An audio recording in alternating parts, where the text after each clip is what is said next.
అందరికీ నమస్కారం అండి. జీత్ విజయాస్ ఛానల్కు స్వాగతం. జీవితంలో సమస్త సంపదలు ఉన్నా మనశ్శాంతి కరువవడానికి మూల కారణం మాటల తీర్పు కావచ్చు. ప్రకృతికి ఒక నియమం ఉంది. అది సమస్త జీవరాశితో సహా మానవులకు వర్తిస్తుంది. నీటి పాత్రలో రాళ్లు వేసి నేల మీద పోసినప్పుడు నీరు భూమిలోకి ఇంకిపోతుంది. కఠినమైన రాళ్లు అలాగే మిగిలిపోతాయి. మనిషి జీవనయాత్ర ఆ జలం లాంటిది. అన్నీ అంతర్ధానమవుతాయి. కానీ నోటి నుంచి వెలువడిన కఠినమైన మాటలు మాత్రం జనం గుండెల్లో ఇంకిపోకుండా కలకాలం నిలిచిపోతాయి. మనిషికి ధనం, బలం అన్నీ ఉన్నా బలగం అంటే స్వజనం దూరమవటానికి కారణం ఏంటి అన్న సందేహం వేధిస్తుంటుంది కొందరిని. అదుపులేని వారి మాటల వల్లనే ఆ పరిస్థితి తలెత్తుతుంది.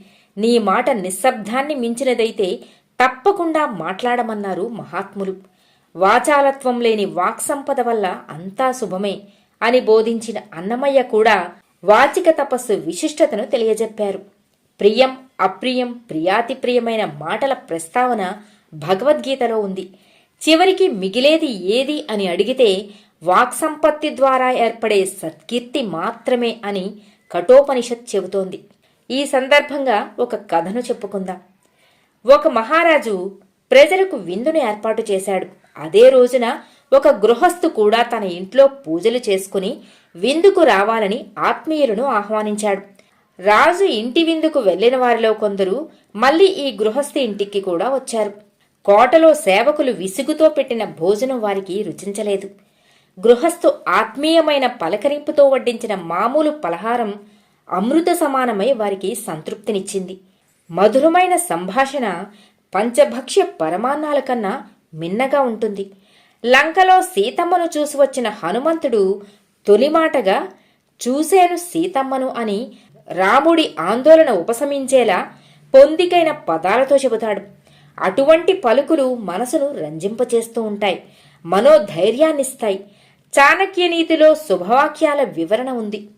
ఒక దుకాణంలో ఓ వృద్ధురాలు గాజు సామాను కడుగుతుండగా ఒక పాత్ర చేజారిపోయి పగిలి వేలికి గాయమైంది.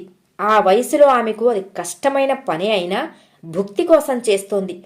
ఆ పాత్ర పగిలింది అని యజమాని కోప్పడి తనను పనిలోంచి తీసేస్తాడని భయపడింది ఆమె.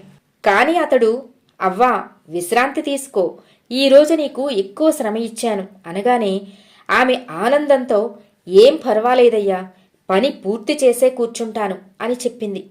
మనసెరిగి పలికే మాటలలో మహత్తు ఉంటుంది. మనం ఏదిస్తే అదే పదింతలై తిరిగి వస్తుందని ఆర్యోక్తి. ప్రేమాస్పద పలుకులు ఉత్సాహాన్నిస్తాయి. మృదు సంభాషణ వలన సమస్యలెన్నో సమసిపోతాయి. కార్యసాధకులు మాధవంగా మాట్లాడుతూ ఉంటారు. రమణ మహర్షి తమ సందేశాలలో మౌనం, సహనశీలత గొప్పవని, సత్యం చెబుతూనే మృదువుగానే చెప్పమన్నారు. పలుకు బంగారమైతే ఆత్మీయులకు కొదవేముంటుంది?